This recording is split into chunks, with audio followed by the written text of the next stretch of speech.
kahapon at sinasabi po na kahit sila ni Sarah,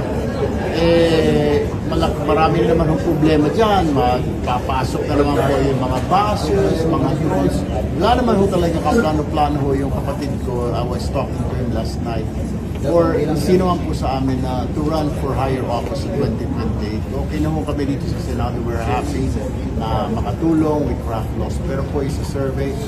Pakiusap po namin si Senator Raffy, ako po, myself, baka pwede po sa mga susunod na survey, wag na muna isama yung mga pangalan po namin. Kasi marami naman po dyan mga magagaling din naman sa administration, sa opposition. Marami naman po pwede, kung ilalaban lang naman po kay Sara Duterte, magagaling naman po ng mga tao pong administrasyon. Sila, mga Remulla brothers po, I think they want to run. Nagpahayag na po si Secretary John Vic, sila Secretary Ontiveros, di po ba?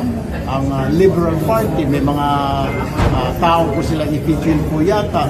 Doon ho muna kaya mag-concentrate itong mga survey groups po na ito rather than sa amin po. Dahil gusto po namin tahimik po muna. Katatapos lang ko ng 2025. Talagang nabugbog po kaming magkakapatid sa mga batiko, sa mga banat. So, let's just leave please leave us alone. Huwag na muna isama po yung mga pangalan po namin. Sir, not a chance, even if the figures and the surveys are speaking, na mataas yung kapatid nyo? Hindi po, we're happy where we're at.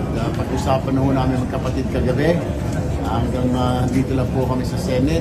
Marami naman ho dyan, muna kami. I mean, why don't we try others muna kung hindi po sangayon ng ibang kababayan natin sa kay Sara, may mga options naman.